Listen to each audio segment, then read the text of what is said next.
नमस्कार दोस्तों, स्वागत है आपका हमारे चैनल फ्रंट लाइन अकाउंट में, जहां मैं आपको साझेदारी फर्म के खाते बता रहा था। और साझेदारी फर्म के खाते में हमारा जो टॉपिक था वो था क्या थी, आधारभूत सिद्धांत, यानी कि फंडामेंटल। तो देखते हैं एक नया टॉपिक कैसा होगा अपना। टॉपिक जो है वो है पूंजी पर ब्याज की गणना। जी हाँ, इंटरेस्ट ऑन कैपिटल।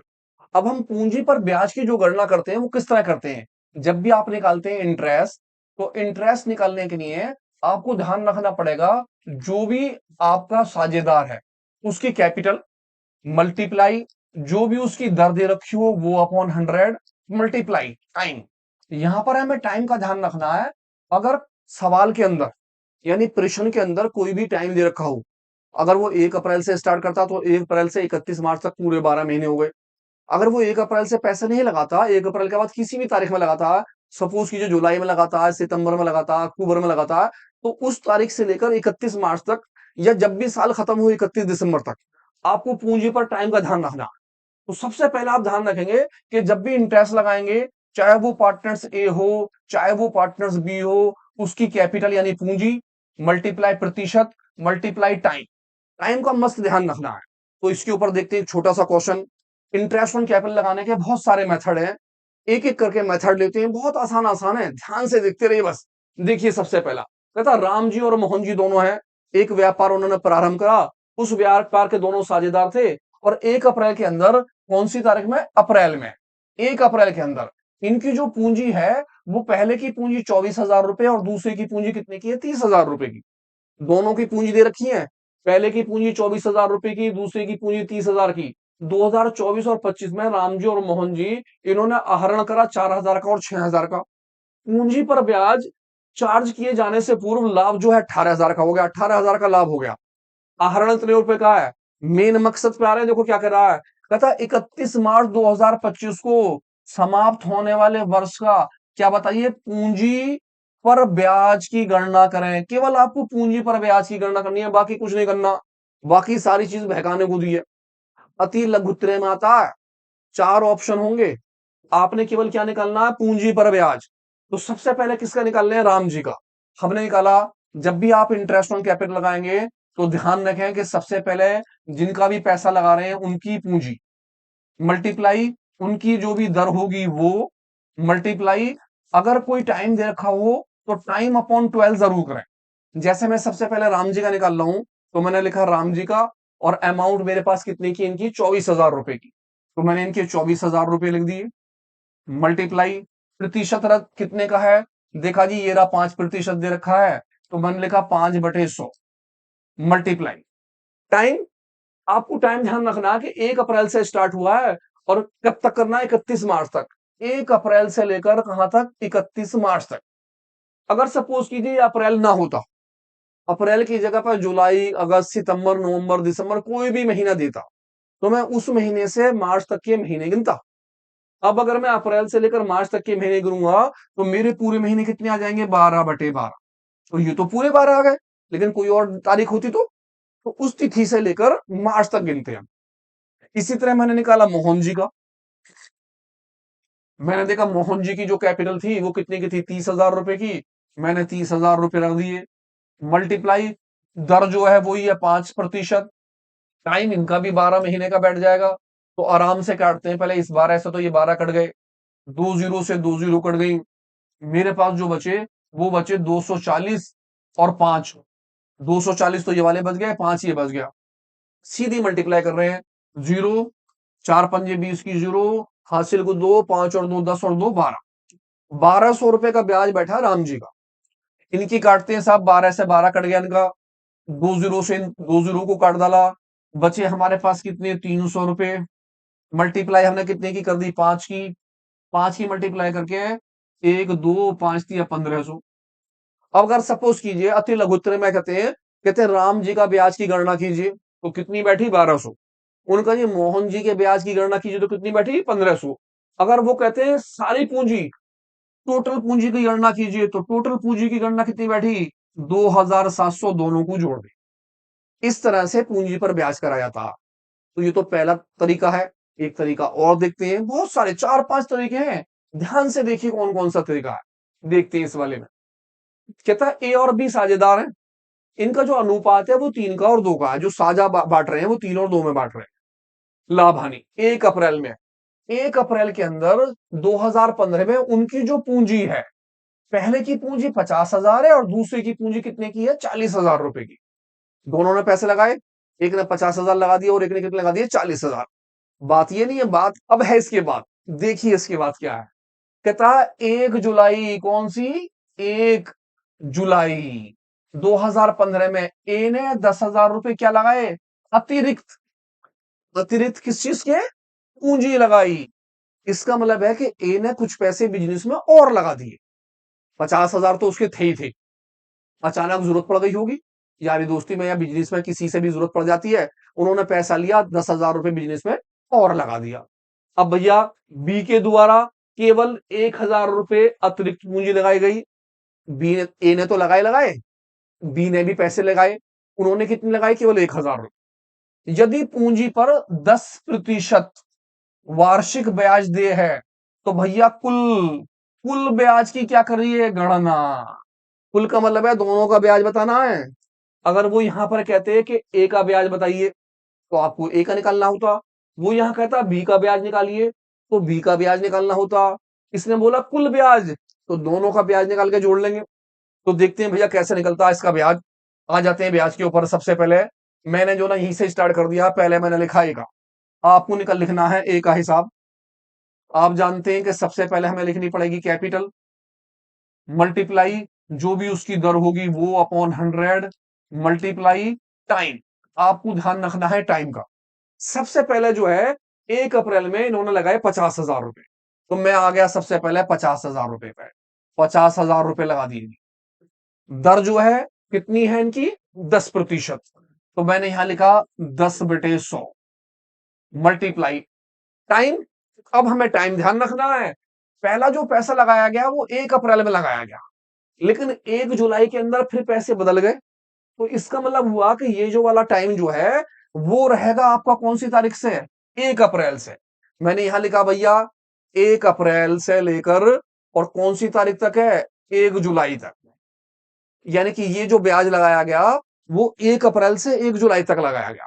तो 1 अप्रैल से 1 जुलाई तक कितने हो गए, अप्रैल मई जून, 3 महीने बैठे, क्योंकि जुलाई की तो पहली तारीख है।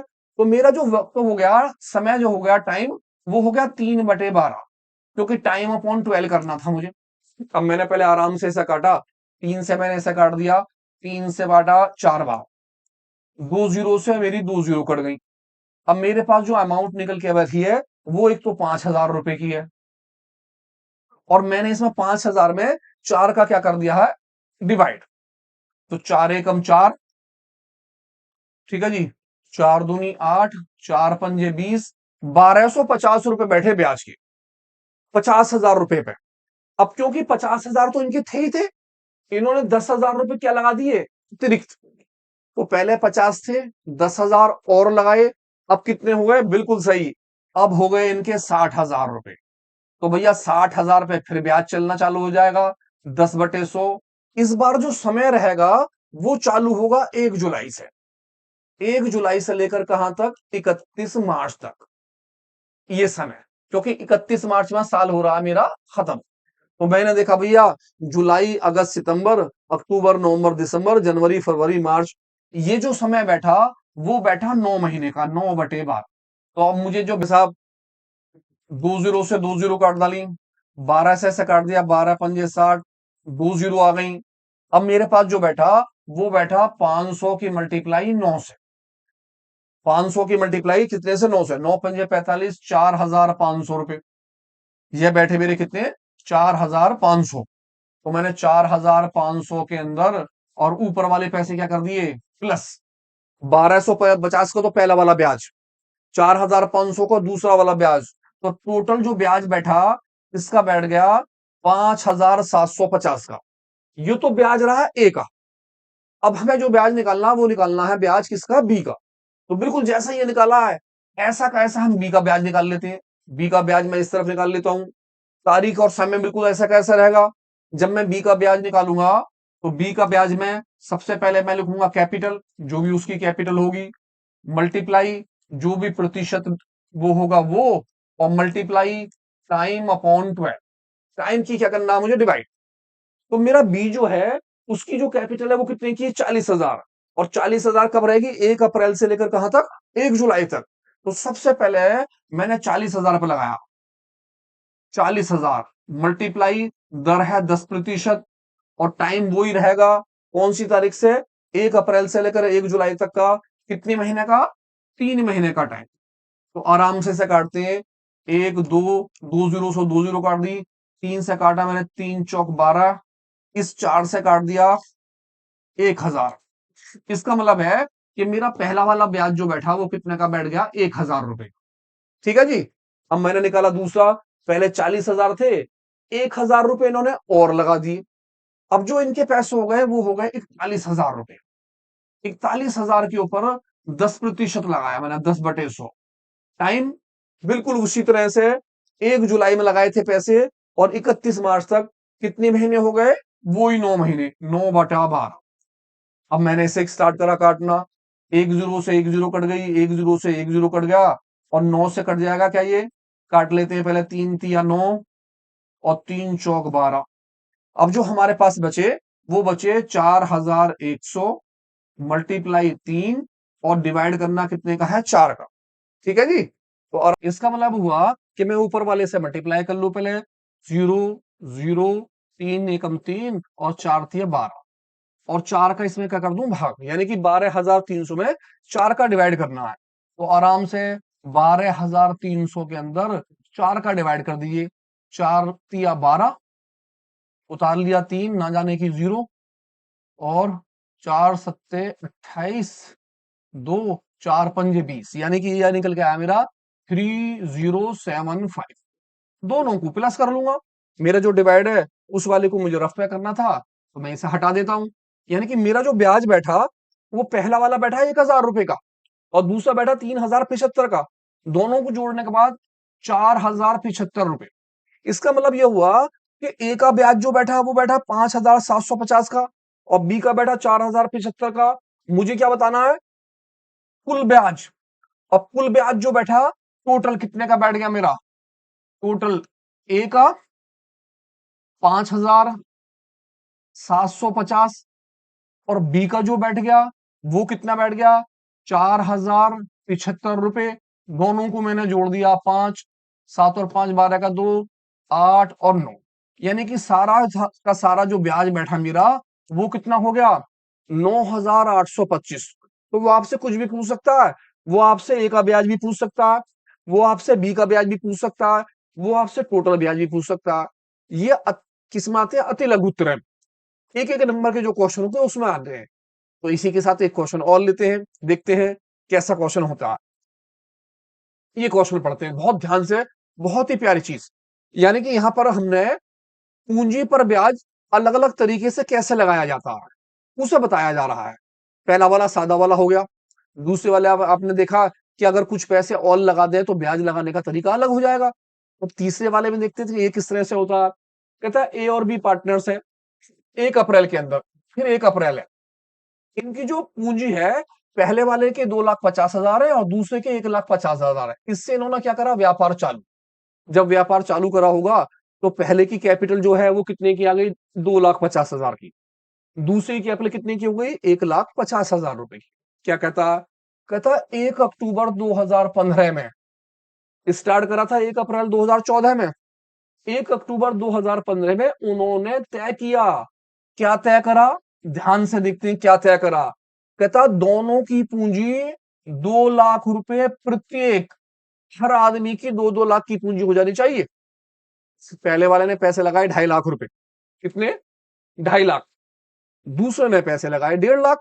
ये थी 1 अप्रैल की बात। अब 1 अक्टूबर में इन दोनों ने आपस में सहमति कर ली कि भैया ऐसा करते हैं, अपने अपने पैसे 2-2 लाख रुपए कर लेते हैं। जब दोनों के पैसे अक्टूबर में 2-2 लाख होंगे तो उन्होंने कहा कि पूंजी पर जो क्या होगी, समावेश या रोकर होगा वो आहरण के द्वारा उचित समायोजनों में किया जाएगा। अर्थात मतलब ये हुआ कि अगर पूंजी की जरूरत पड़ती हो तो जिसे जरूरत पड़ेगी वो लेकर आ जाएगा। अगर किसी के पैसे ज्यादा होंगे तो भैया वो लेकर चला जाएगा, वो आहरण कर लेगा, वो अपने पैसे को निकाल लेगा। अब आपको पूंजी पर 10% की दर से क्या निकालना है? ब्याज। हमें निकालना है ब्याज। तो ब्याज जैसे अभी निकाला वैसे ही निकालेंगे, देखते हैं बहुत अच्छे तरीके से किस तरह से। तो जैसे मैंने कहा कि हम जब भी इंटरेस्ट निकालेंगे तो हमें ध्यान रखना पड़ेगा जो भी पार्टनर्स है उसकी कैपिटल, उसकी जो भी दर है प्रतिशत, और टाइम। हम टाइम का ध्यान रखेंगे, टाइम अपॉन 12। तो मैं सबसे पहले जो निकाल रहा हूं वो किसकी निकाल रहा हूं? ए की। मैंने निकाला ए का interest on capital. Interest on capital A का निकालने के लिए मैंने देखा ए की कैपिटल जो थी वो थी 2,50,000 रुपए की। मैंने देखा 2,50,000 रुपए मल्टीप्लाई, दर जो है कितनी है मेरी? 10%। तो इस पर मैंने कर दिया 10/100 मल्टीप्लाई, क्योंकि ये पैसा अप्रैल में लगाया गया और अगला पैसा कब है? वो अक्टूबर में। तो इसका मतलब ये हुआ कि ये पहले वाले पैसे जो है वो 1 अप्रैल से लेकर कब तक चले होंगे? 1 अक्टूबर तक। अब मुझे ये देखना कि 1 अप्रैल से लेकर 1 अक्टूबर तक कितने महीने बैठे। अप्रैल से गिने मैंने, अप्रैल, मई, जून, जुलाई, अगस्त, सितंबर। अब क्योंकि अक्टूबर की तो पहली तारीख है, तो इसका मतलब हुआ कि ये जो समय बैठा वो 6 महीने का बैठा, यानी 6 महीने तक 2.5 लाख रुपए पर ब्याज जाए। अब अगला जो हुआ वो 1 अक्टूबर में आ गया। अब 1 अक्टूबर में इन्होंने ये डिसाइड करा 31 मार्च तक इनके जो पैसे रहेंगे वो कितने हो जाएंगे? 2 लाख रुपए। यानी अब जो ब्याज जाएगा वो कितने पर जाएगा? 2 लाख रुपए पे। 2 लाख रुपए का 10%। और टाइम अक्टूबर से लेकर मार्च तक, अक्टूबर, नवंबर, दिसंबर, जनवरी, फरवरी, मार्च, ये भी कितने महीने हो गए? 6 महीने। अगर सपोज कीजिए अक्टूबर की जगह कोई और तारीख होती तो आप वहां से गिनना चालू करते। दोनों का ब्याज निकालना है, कितना कितना ब्याज आएगा? पहले की पहली जीरो कट गई, दूसरे से दूसरी जीरो कट दी, 6 से 12 काट दिया मैंने 2 बार। अब मेरे जो पैसे ऊपर बैठे वो बैठे 25,000। मैंने 25,000 में इस दो का डिवाइड कर लिया, तो इसका मतलब है ये ब्याज बैठा 12,500 का। 12 दूनी 24, एक 25,000। मैंने दूसरे वाले को काटा, 6 से 12 कट गया 2 बार, एक जीरो से एक जीरो गई, एक जीरो से एक जीरो गई। इस दो से भी काट सकते हैं लेकिन यहां रख के काट लेते हैं, चलो। यहां पर आ गए 20,000, 1 2 3 4। और मैंने 2 से इसमें डिवाइड कर दिया, 2 एकम 2, और मेरे पैसे इसके आ गए 10,000 रुपए। इस तरह से मेरा जो ब्याज बैठा दोनों का वो बैठ गया 22,500 रुपए का। पहले वाले आदमी का ब्याज बैठा 22,500 रुपए का। किसका? ए का। अब निकालता हूं बिल्कुल इसी तरह बी का। ध्यान से देखते हैं, इस तरफ हम निकाल रहे हैं बी का। बी के लिए भी आपको ध्यान रखना पड़ेगा, उसकी कैपिटल जो भी होगी मल्टीप्लाई जो भी उसकी दर का रेट होगा वो प्रतिशत, और मल्टीप्लाई टाइम। टाइम दोनों का सेम चलेगा, बिल्कुल वैसे का वैसे ही। हमने देखा बी ने जो पैसे लगाए थे वो लगाए थे 1,50,000। तो इसका मतलब ये हुआ कि इसका पहला वाला जो पैसा लगा वो लगा 1,50,000, इस पर ब्याज गया कितनी प्रतिशत से? 10% से। समय वही रहा जो इसका समय था 1 अप्रैल से 1 अक्टूबर तक। कितने महीने? 6 महीने। 6 महीने का ब्याज यहां लगाया हमने, इसका ब्याज यहां कैलकुलेट कर लेंगे। अब इसके भी पैसे कितने हो गए? 2 लाख रुपए। तो इसका मतलब अगले वाले पे अब कितने पे लगेगा ब्याज? 2 लाख रुपए पर। मैंने 2 लाख पर ब्याज लगाया 10% की दर से ही। इसका वक्त भी शाम सेम चलेगा, 1 अक्टूबर से कब तक? 31 मार्च तक। फिर कितने महीने हो जाएंगे? 6 महीने। 6 महीने का ब्याज यहां लगाएंगे। तो आराम आराम से ऐसे काटते हैं, एक जीरो से एक जीरो कट गई, एक जीरो से एक जीरो काट दी, 6 से हमने 12 काटा 2 बार, और मेरा ये आ गया 15,000 रुपए। मैंने 15,000 के अंदर दो का क्या कर दिया? डिवाइड। मेरे निकल के आए 7,500। 7,500 रुपए पहले वाले के ब्याज। इस वाले के लिए 6 से काट देता हूं 12 2 बार, एक जीरो से एक जीरो, एक जीरो से एक जीरो बैठा। 20,000 में दो का डिवाइड करना है, तो यहां ले लेते हैं 20,000। 20,000 में दो का डिवाइड कर लेते हैं, जब दो का डिवाइड करेंगे तो इसके पैसे आ गए 10,000। दोनों को मैंने जोड़ दिया, 7,500 और 10,000 बैठे 17,500 रुपए। इस तरह से ए का ब्याज बैठा 22,500 का, और बी का ब्याज कितना बैठा? 17,500 का। अगर वो आपसे कहे कि टोटल बताओ भैया, टोटल ब्याज, यानी कि कुल कितना बैठा ब्याज, तो कुल ब्याज निकालने के लिए हमने ए का ब्याज और बी का ब्याज दोनों को क्या कर देना? जोड़ देना है। ए का बैठा 22,500, बी का बैठा 17,500, दोनों को जोड़ा 0 0, 5 और 5 10 की 0, 8 और 2 10 की 0, हासिल को 1, 40,000। 40,000 रुपए का कुल ब्याज बैठ रहा है। टोटल ब्याज जो बैठा कुल, वो 40,000 रुपए का ब्याज बैठा है इनका। तो एमसीक्यू में यानी कि लघु उत्तरय में वो एक आदमी का भी पूछ सकता है, पहले वाले का, वो दूसरे वाले का भी पूछ सकता है, वो टोटल भी पूछ सकता है। तो ध्यान ध्यान से देखें, दोनों तरीके हैं। ये वाला क्वेश्चन एनसीईआरटी का है, कई बार बोर्ड में आ चुका है। आप इस क्वेश्चन को एनसीईआरटी में आराम से मिल सकता है आपको। पहला वाला जो था वो अदर्स किताबों का था, आप वहां देख सकते हैं। तो मिलते हैं एक नए क्वेश्चन के साथ। क्या कहता, कहता क्वेश्चन नंबर 4, कहता 31 मार्च 2016 पुस्तकें बंद होने पर, पुस्तकें क्या हो गई बंद, कौन सी तारीख में? 31 मार्च। 31 मार्च के अंदर क्या होती है, हमारी पुस्तकें बंद हो जाती है। आप जानते ही हो कि 31 तारीख में क्या हो गई, पुस्तक बंद हो गई। माउंट हिल और रॉक, नाम क्या है? माउंट हिल और रॉक। ये क्वेश्चन भी एनसीईआरटी का है, बहुत बेहतरीन क्वेश्चन है, ध्यान से देखिएगा। इंटरेस्ट ऑन कैपिटल निकालने का नया तरीका, यानी कि किस तरीके से इंटरेस्ट ऑन कैपिटल को कैलकुलेट करा जाएगा, यहां बताया गया है। तो कहता माउंटेन, पहले वाले का नाम माउंटेन, दूसरे का हिल और तीसरे का रॉक, है तीनों पहाड़ी। पहले की कैपिटल जो है, पूंजी जो है 4 लाख रुपए है, दूसरे की 3 लाख रुपए, तीसरे की 2 लाख रुपए है। तदंतर यह पाया गया कि पूंजी पर 10% की दर से ब्याज का क्या करना है, विलोपन। विलोपन है, यानी कि ब्याज रह गया, ब्याज नहीं लगाया हमने। कहता पूरे वर्ष लाभ जो हुआ वो 1,50,000 का था। साझेदारों के आहरण जो थे, माउंटेन के 20,000 थे, हिल के 15,000 थे, और रॉक जो था उसके 10,000 थे। आप पूंजी के ब्याज की परिकल्पना कीजिए, यानी आपको पूंजी पर ब्याज लगाना है। तीन पार्टनर्स हैं, माउंटेन, हिल और रॉक, तीनों की कैपिटल थी। हिसाब हिसाब सब बढ़ गया, 31 मार्च के अंदर सारी किताबें बंद हो गई। तब ये पता चला कि इंटरेस्ट भूल गए। क्वेश्चन में हमें एक बात ध्यान रखनी है, किस बात का? अगर कभी भी 31 मार्च की पूंजी, यानी कि 31 मार्च या फिर 31 दिसंबर, या फिर जो ना एंड की पूंजी दे रखी होती है, तो कभी भी इस वाली पूंजी पर ब्याज नहीं लगाते हम, क्योंकि ये जो पूंजी होती है वो साल के रास की होती है, और हम जो ब्याज लगाते हैं वो 1 साल पहले वाली पूंजी पर लगाते हैं। तो आप ये ध्यान रखें कि क्वेश्चन के अंदर अगर उसने 31 मार्च दिया हो, 31 दिसंबर दिया हो, या उसने एंड की क्या दे रखी हो, पूंजी, पूंजी आपको दे रखी हो, तो इस पूंजी को हम कन्वर्ट करते हैं और हम निकालते हैं कि 1 साल पहले अप्रैल में पूंजी क्या रही होगी। उसके लिए हम ये टेबल का इस्तेमाल करते हैं, कैलकुलेशन करते हैं ओपनिंग कैपिटल की। सबसे पहले पर्टिकुलर, जितने भी पार्टनर्स होते हैं उनके नाम लिख लेते हैं। जैसे पार्टनर्स के नाम यहां पर है माउंटेन, हिल और रॉक, मैं तीनों के नाम लिख लिए। दो होते तो दोनों के लिख लेता। सबसे पहले जो हमारी कैपिटल होती है एंड वाली, कैपिटल आपकी होती है कौन सी, एंड वाली, उस कैपिटल को लिख लेते हैं। इसके अंदर जो भी वो ड्राइंग करते हैं, उस ड्राइंग के पैसे को प्लस कर लेते हैं, और जितना भी प्रॉफिट उनका होता है उस प्रॉफिट को रेशो के हिसाब से तीनों में बांट दिया जाता है, और आंसर माइनस करने के बाद जो निकल कर आता है वो आपकी जो है क्या कहलाती है, कैपिटल। हम उसे बोलते हैं कैपिटल बिगिनिंग वाली। और हमेशा कैपिटल एट द बिगिनिंग के ऊपर ही क्या दिया जाता है, ब्याज दिया जाता है। तो कभी भी अगर आपको कैपिटल कौन सी दे रखी हो, 31 मार्च की, 31 दिसंबर की, या एंड वाली, कब?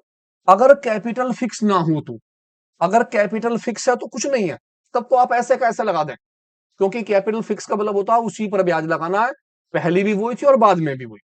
लेकिन अगर कैपिटल फिक्स ना हो, खाली कैपिटल लिखा हुआ हो, तो ध्यान रखिए, अगर किसकी हो मार्च की, या फिर किसकी हो दिसंबर की, या फिर किसकी हो एंड की, तो आपको क्या करना पड़ेगा, कैपिटल को कन्वर्ट करना पड़ेगा। सबसे पहले कैपिटल लिख लेंगे तीनों की। मैं देखता हूं यहां तीनों की कैपिटल कितने कितने की है।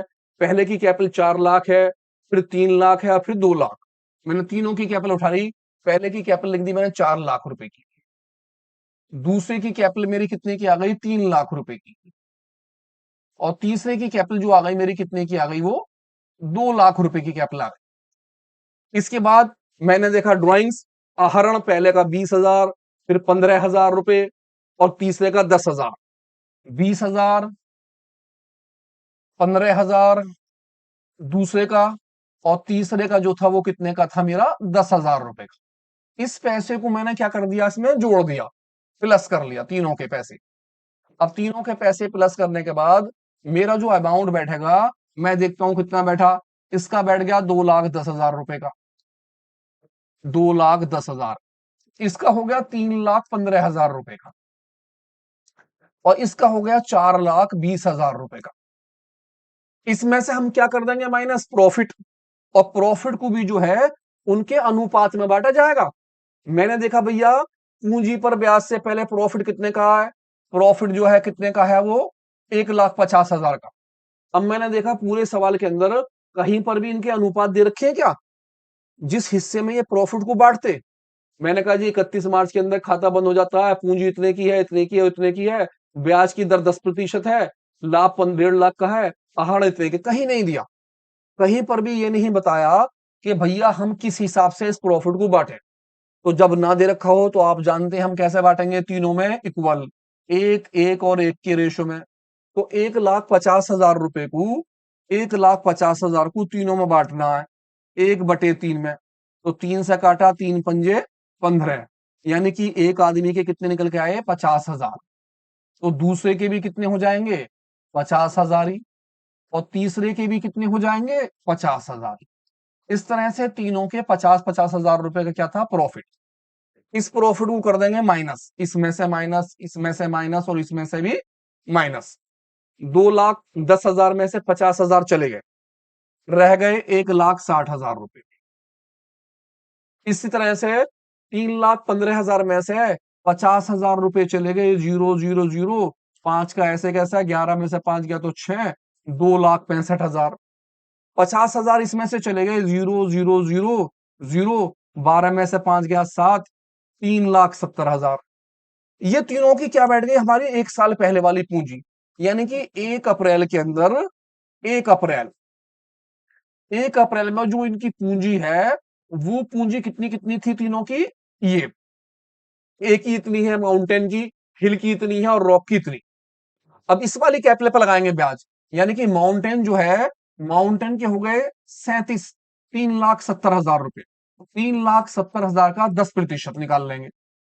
इसी तरह हिल जो है, हिल के पैसे हैं 2,65,000, तो 2,65,000 के ऊपर कितना प्रतिशत, 10% निकाल लेंगे। रॉक जो है, इनके पैसे निकले 1,60,000, तो 1,60,000 के ऊपर कितना, 10% निकाल लेंगे। आप आराम से पहली जीरो से पहली जीरो, जीरो से एक जीरो, इसके पैसे निकल के आए 37,000 रुपए। आपने दूसरे वाले काटा, इसकी जीरो यहां से, इसकी जीरो यहां से, इसके पैसे निकले 26,500 रुपए। पहली जीरो से पहली जीरो, दूसरी जीरो से दूसरी जीरो, इसके पैसे निकले आपके कितने, 16,000। आप चाहें तो सभी को प्लस कर लें, और प्लस करने के बाद आपके पास टोटल ब्याज आ जाएगा। इस तरह से तीनों का ब्याज बैठा। जब भी ब्याज की गणना करें, इस बात का ध्यान रखें कि कैपिटल जो है, उसकी पूंजी जो है, वो 31 मार्च या 31 दिसंबर की तो नहीं है। अगर 31 मार्च 31 दिसंबर की कैपिटल दे रखी होगी, तो आपको सबसे पहले वो कैपिटल लिखनी होगी।